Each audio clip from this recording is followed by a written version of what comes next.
अस्सलामुअलैकुम दोस्तों, मेरा नाम है वकास हैदर और आप देख रहे हैं हैदर टीवी। दोस्तों, आजकल किसी भी तरीके से पैसा कमाया जा सकता है, लेकिन सबसे क्विक वे क्राइम है। दुनिया में बहुत से ऐसे क्रिमिनल्स मौजूद हैं जो कि इलीगल तरीके से पैसा कमाते हैं, लेकिन आज की इस वीडियो में मैं आपको दुनिया के आज तक के सबसे अमीर तरीन मुजरिमों के बारे में बताने जा रहा हूँ। तो शुरू करते हैं अपना काउंटडाउन। सब्सक्राइब करें हैदर टीवी को और बेल आइकन को दबाएं इंफॉर्मेटिव वीडियोस सबसे पहले देखने के लिए। नंबर 9, कून सा। दोस्तों, कून सा बर्मा के अंदर बहुत खौफ पैदा कर देने वाला नाम था। इसका ताल्लुक एक चाइनीज फैमिली से था और जब ये पैदा हुआ था इस वक्त इसका नाम ज़ैंग काइफू था। कून सा ने अपनी खुद की आर्मी बनाई हुई थी। ये साउथ ईस्ट एशिया का किंग था और इसका राज म्यांमार, थाईलैंड और कई स्टेट्स पर था। इसे अफीम का बादशाह कहा जाता था। एशिया की 70% अफीम की ट्रेड इसी के अंडर थी। इसकी प्राइवेट आर्मी में 20,000 से ज्यादा सोल्जर्स थे और ये बर्मा की मिलिट्री से मुकाबला कर सकते थे।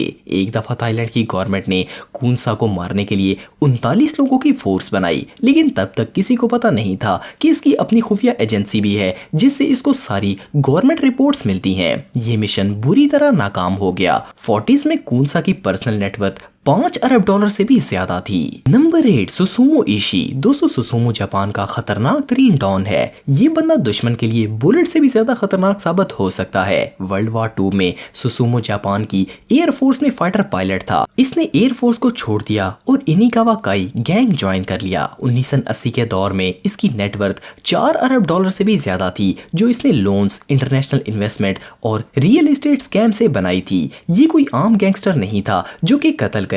इसका काम सिर्फ इलीगल बिजनेस करना था। ये कत्लो गारत से बहुत दूर रहता था। 1984 के बाद इसने इंटरनेशनल लेवल पर बिजनेस स्टार्ट कर दिया। इसने कोरिया, हांगकांग, मोनिका और अमेरिका में भी इन्वेस्टमेंट की। इसके कनेक्शन इतने ज्यादा थे कि इसने अमेरिका के सदर जॉर्ज बुश के भाई तक रसाई कर ली थी। सुसुमो 1991 में मर गया था और इसके फ्यूनरल पर 6,000 से ज्यादा बड़े लोग आए थे। इसकी नेटवर्थ आज के दौर के हिसाब से $13 बिलियन से भी ज्यादा बनती है। Number 7, Viktor Bout. दोस्तों, विक्टर सोवियत मिलिट्री में ट्रांसलेटर था, लेकिन इसने आगे का सोचा और एयर ट्रांसपोर्ट कंपनी बनाकर सोवियत की इलीगल वेपन को अफ्रीका भेजने लगा। इसने ये बहुत ही वायलेंट तरीके से किया। इसको मौत का सौदागर कहा जाता था। इसने अनगिनत लोगों की जान लेकर अपना एम्पायर खड़ा किया। इसके पास $6 अरब के असासे थे। इसके कॉन्टेक्ट पूरी दुनिया में थे। ये मनी लॉन्ड्रिंग और एक्सटॉर्शन भी करता था, लेकिन हर बुरे काम का अंजाम बुरा ही होता है। 2012 में इसे अमेरिका की गवर्नमेंट के ऑफिसर्स को मारने के जुर्म में पकड़ लिया गया और 25 साल की सजा सुनाई गई। अब ये जेल में सड़ रहा है।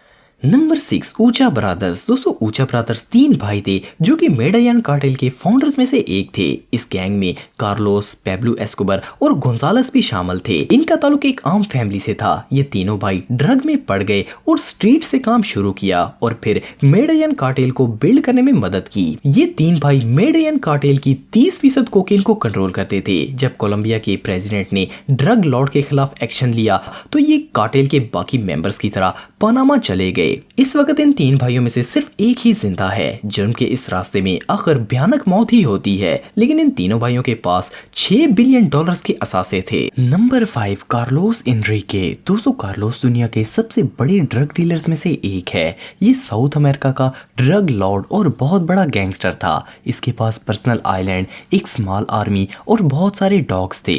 इसके अलावा इसके पास एक प्राइवेट एयरपोर्ट और बहुत सारे प्लेन्स भी थे। कार्लोस आज भी अमेरिका की एक लापता जेल में उम्र कैद की सजा काट रहा है। असल में ये मेडियन कार्टेल के फाउंडर्स में से एक था।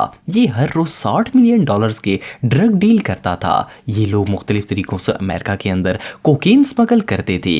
इसके पास एक बहेमी आइलैंड था जिसकी कीमत $4.5 मिलियन से भी ज्यादा थी।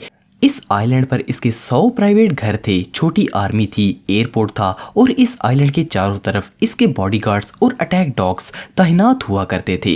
कार्लोस की पर्सनल नेटवर्थ $2.7 बिलियन से भी ज्यादा थी। Number 4, Al Capone. दोस्तों, अल कैपोन को स्कारफेस भी कहा जाता है। ये प्रोहिबिशन एरा के सबसे बड़े गैंगस्टर्स में से एक था। इसके पेरेंट्स इटालियन थे और ये ब्रुकलिन, न्यूयॉर्क में पैदा हुआ था। इसने अपना एम्पायर शिकागो में खड़ा किया और इसकी ऑर्गेनाइजेशन को द शिकागो आउटफिट कहा जाता था और ये लोग गैर कानूनी अल्कोहल पूरे अमेरिका में सप्लाई करते थे। इस वक्त अमेरिका में अल्कोहल की सेल और ट्रेड पर सख्ती से पाबंदी थी।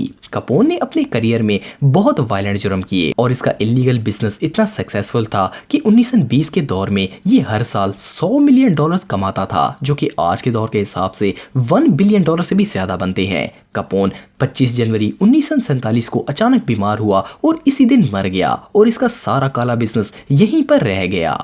Number 3, Pablo Escobar. दोस्तों, पेब्लो एस्कोबर दुनिया का आज तक का सबसे फेमस ड्रग डीलर है। ये कोलंबिया के एक गांव में पैदा हुआ था और जहां ये रहता था इस जगह बिजली तक नहीं थी।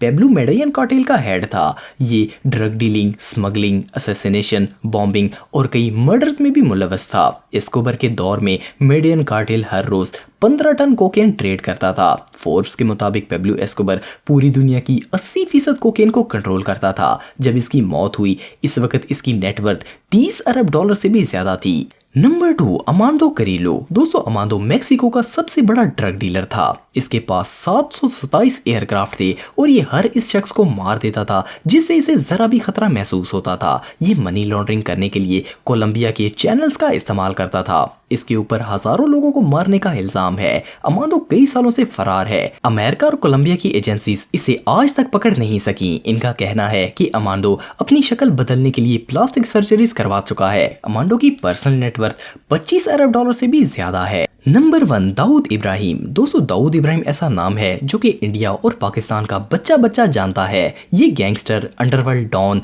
आर्म्ड स्मगलर और रियल एस्टेट स्कैमर है। दाऊद इब्राहिम को बहुत बड़े हादसात का मास्टरमाइंड कहा जाता है। दाऊद इब्राहिम को आज तक कोई नहीं पकड़ सका। इसकी ऑर्गेनाइजेशन का नाम डी कंपनी है। इसके तमाम इंफॉर्मेशन सोर्स लोकल लोग हैं। इसका real estate business middle east के तकरीबन तमाम मुल्कों में फैला हुआ है। इसकी सिर्फ रियल एस्टेट बिजनेस की कीमत ही $6.7 बिलियन से ज्यादा है। दाऊद इब्राहिम इस वक्त दुनिया के मोस्ट वांटेड लोगों में से एक है और इसके सर पर $2.5 करोड़ का इनाम रखा गया है। तो अगर आप टेक्नोलॉजी से रिलेटेड वीडियोस देखना चाहते हैं तो मेरे सेकंड चैनल हैदर टेक को इस आइकन पर क्लिक करके सब्सक्राइब कर सकते हैं। आज के लिए इतना ही दोस्तों, नेक्स्ट वीडियो तक के लिए अल्लाह हाफिज।